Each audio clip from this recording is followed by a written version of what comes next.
What is up, guys? It is Lally and today is a video for you guys who all play the game. We've all been left feeling like this. You can see here, lads, my biggest struggle isn't my opponent. It's me trying to get the game to play. The chances he got, I can think of at least 3 or 4 off the top of my head where player switching was such a mess and passing and like dribbling is just so slow and delayed, and the guy did what he had to do, but honestly, man, I'm struggling so much to play the game right now. And what do? We try to forget about that experience, move on to the next match, and look for a fair fight. But then you have that guy who just beat me get enough confidence. Actually, wait, confidence is the wrong word. He grew enough balls to message me saying he'll beat me every day of the week, twice on Sunday. Yes, I know they're not his exact words, but that's what that message is, lads. And I thought, if I ever play against you again, first of all, the match ain't going to look anything like them stats are showing there. Because, mate, if I'm feeling like that, I'm feeling like that for a reason. So I can't wait to play you again. And look what happens here. Look who we're playing again.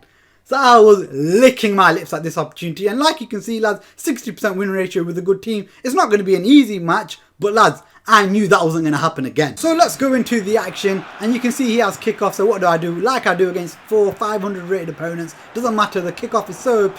Go all out defense, we win the ball back and almost in straight away, but the final pass isn't good enough from Torres there, so he gets the ball back. If you want to see the first match between me and him, it is in episode 42 of this series, and you'll just see how crazy it was. Like what you just seen there with Gomez, get to the ball but somehow, you know, don't get it, and it just falls back to him. But it was like that all the way through the match, and that's when it really irked me that he had the balls to message me as if he outplayed me and didn't get any look from the game. So I thought, okay, I'll show you, and we get our first real counter attack with a bit of quality behind it, and oh, he's 1-0 down. Oh my, the game didn't screw me for once and I got a goal. Okay, fair enough. So he has kickoff, and you can see, lads, Roberto Carlos, my defenders just don't want to be in the game. I've touched the ball like 2 or 3 times and not once have they actually, you know, registered to keep the ball. So you can see here, lads, I've got another deadly counter attack with Torres. But here's Beckenbauer. I know if he gets any touch on Torres, the chance is pretty much gone. So I took the shot on early and we get ourselves a corner. Although I did go for the far post, Torres just probably wasn't settled enough. So it drops here to Alonso. The last thing I want to do is get hit on a counter attack, so I just took the shot. Sometimes it's better to take the shot, let it go wide, get a corner, rather than get counter attacked. So that's what I did there. And then here is Gerrard, was just too strong for my Alonso. Not just too strong, but too fast. And yes, Gomez, again, lads, he's just, and you'll notice throughout this whole match, Gomez, for about 60-70% of the goals I concede in this match, he's a big problem in them. So we get the kickoff, and guess what happens? He doesn't get that same benefit of AI from the last match. He doesn't know how to stop the kickoff goal this time. So he's immediately 2-1 down. Oh my, mate, what happened last time when we played and my team couldn't string 2 passes together and my defenders would refuse to defend for you? Oh yeah, you won in it, but this time it's not that easy, is it, mate? When the AI isn't bending over for you and letting you walk through me and doing the defending for you at the same time. Don't get me wrong, lads, I concede a shitload of goals this match as well, but it's not all his way, is what my point is. So you can see here, he gets to Rummenigge, and yes, lads, like I said, Gomez, just, he's pretty much static in every goal I concede, and even if I've got control of him or not, he just seems impossible to defend with this match. And I'm not saying, oh, don't use Gomez because he's not good enough, but you'll notice in matches like this, there's always one defender that just always seems to never be with it. And it's sometimes it's 2 or 3 of your defenders and only one of them is doing the damage. So what you're about to see here is why I get so angry at the game. He gets a needless corner from such a slow, pathetic shot that was going wide. Keeper probably could have even caught it. He should have left it. But it's, you see these little bits unfold and you think he's getting needless attacks on me when he really doesn't deserve them. But then, lads, this one here, I can say it's a blessing in disguise because it had sparked off a counter attack. And if you guys know anything about me, Lally, counter attack, it normally ends in, well, yes, this time I get a little bit of luck, but there we get it. We get our goal, so we go 3-2 up, but that didn't blind me from the fact that, you know what, this game is these little things that are going to start to happen, these little ricochets, these needless corners, attacks, little, you'll just notice it, lads. Just look for the little bits that look a bit unusual, and then you'll notice, you think, this is why I get so angry. Like, I can spot these things from a mile away. Other people are like, oh no, it's nothing, it's nothing. But it builds up, and that's why I get so angry, is because I can see it coming from such a distance. And yeah, I gave the ball away a bit cheaply there. I mean, I don't think I should have missed that pass, but then he gets the ball back here, and just when you think the danger's over, I got my tackling. Look who's standing still again, Joe Gomez. And yes, I rarely beat the goalkeeper on his near post, but for some weird reason, whenever I play against opponents, they can shoot from 40 yards out and beat my goalkeeper on near post. So yeah, it's one of those mad ones, and he almost took the lead at 4, well, nearly made it 4-3. So now I felt like the game was starting to get away from me. Like his players were just more aware to the loose ball, and all the interceptions are sticking with him. Defensively, attacking, his players are just making all the right movements for the game to be easier for him.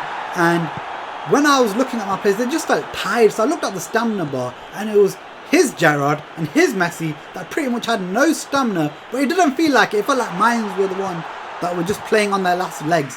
So that's when you could see my opponent pretty much without even any skill, just playing away where he's looking to get the ball forward as fast as possible, just hoping that the game's just going to fall for him. And look, you'll see exactly what I mean. That through ball wasn't actually on for him, and this press that you're about to see him do right now, he's not thinking about how he's playing defensively all game, but he's been getting away with it all game. And you know what? I thought if the game is playing like bullshit, let's take the shot on from somewhere where I should never really score or get the chance from. But this is PES, and when you're meant to get your goal and stuff like that, it happens, lads. And I'm so glad it happened against this guy. I won't even hide that fact. So I thought, let's just go get, protect this lead, sorry.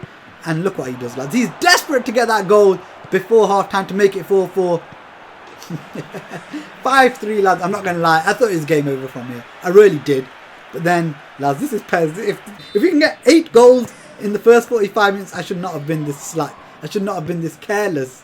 Because what do I do, lads? I take my foot off the gas. To be fair, I don't take it off the gas straight away, because I think Haaland should have made that pass through to Torres. But lads, I put my guard down. I think I've scored 5 goals against this guy.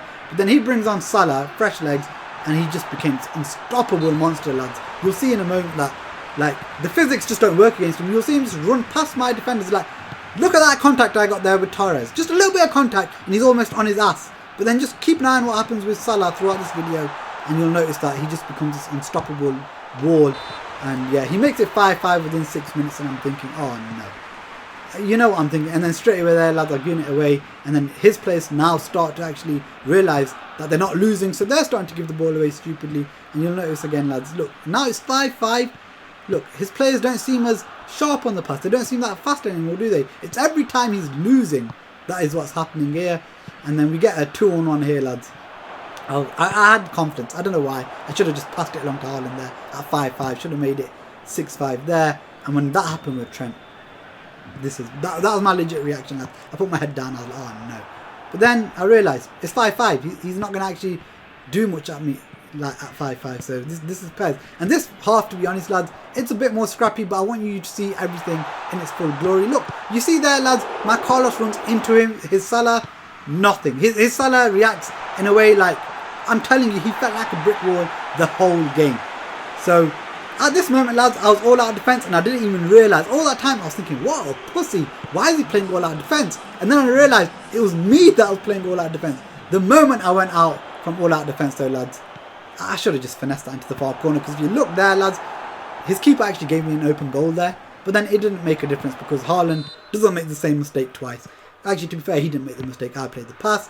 So we make it 6-5. So now we move on to my favourite moment of the match, and it's one of the most biggest injustices you'll ever see. And I would normally feel sorry for my opponent, but lads, when it's this sort of opponent who thinks he's better than he is, and he even backs up his chat like to that level, you know what I mean, like an arrogant guy as well, which is why I love what you're about to see right now. You can see, lads, Haaland on a yellow card. I get the ball to him, I try to go for a first time shot, but he's on a yellow card. He hacks his man down. It should be a second yellow all day long, but look who is still on the pitch. And I was like, oh, I'm so glad that I've still got to 11 men here, because I needed him against this guy, to be fair. And Haaland was a player that he just could not handle. But then I was a bit scared that if another accidental one happens with him, I could go down to 10 men. So I did decide that when the ball goes out of play, I will obviously sub him off. But I just felt like, lad, I'm not losing this match. Whatever happens, You can score 2 more goals. I'm not losing this match. So here's another example of Salah just being this unstoppable beast. How many times has your winger been next to a fullback when they're that close? Not even that close. There's like a yard between them. And your winger slows down to start pushing them. And this physicality unnecessarily starts to happen. But when Konami wants to make the game more exciting, they'll do what they need to. They just made Salah basically play as if no one was around him. Like Carlos just literally, I don't even want to say bounced off him. He felt like he wasn't even there. Like, he literally just kind of ghosted through him. So he ends up getting his 6th goal. And at this stage, I'm thinking, next goal wins, lads. I'm literally thinking next goal wins. But then I was confident enough because every time it's, 6-6, 5-5, whatever the scores are, whenever it's level, this guy turns back into a 500, 600 rated player. Okay, maybe, I was about to say maybe I'm being harsh, but in truth, that's what it felt like. I felt confident enough that the chances would always come for me. And look at this, lads. Look, the space was always there when the game was level. Like, I could actually open them up like a tin of beans or packet of cricket. Like, whichever one's easier for you, it was that easy for me, basically, lads. And you can see, I just felt like now I've got to make sure that I'm actually a bit tight defensively because although I know chances will come, time is running out. I've got to make sure of that. So we went all out defence and the goalkeeper does his bit there. And I knew with 9 minutes to go, if I've got 7 goals in the first 80 minutes, there's no way this guy is stopping me from getting another chance. And a bit of a bad touch from Torres there, to be honest, allows his defender to get in. But you can see here, lads, he is starting to, get his passes zipped in like prime Barcelona again. But, like I said, I was a bit more cautious defensively. So we get the ball here towards Messi. Great first touch. And I don't know why when I get the ball to Owen from here, I probably could have took it in and shot with him. But I just wanted to be a bit of a cunt. I just wanted a sweaty goal to kill the game off. But it didn't happen that way. So, lads, you know what's going to happen now, innit? You know what's going to happen now. He's going to go and... No, he's not going to get that chance. Yeah, lads. To be fair, I want to say there's no more drama left. I can't remember how this match unfolds right now. Get out wide towards Messi. And what happens here? I literally remember everything else. Oh, yeah, that's it. I was like, yeah. If Haaland was there, would have been game over. But obviously... Owen is about up to Haaland's kneecaps, so he ends up missing that header. But lads, yeah, you can see we are pretty much going to see this game out from here. Not that I'm going to go back in defence, but I mean, this guy, like I said, he was running out of time. He just panicked. I told you, he started to play like the 500-600 rated opponent that he was there because time was running out. So as we're at the end of this video, the moral of the story is, don't be that guy. Don't think you're better than you are and start dishing it out, especially with PES 2021. He has to. You lads, come on. We all know this isn't a pure 100% skill-based game. We know that. So please, guys, take that into mind going forward and just, yeah, don't be that guy. I hope you guys did enjoy this episode, this video. If you liked it, remember to give it a thumbs up. If you want to see more, remember to subscribe. Until next time, guys. Peace!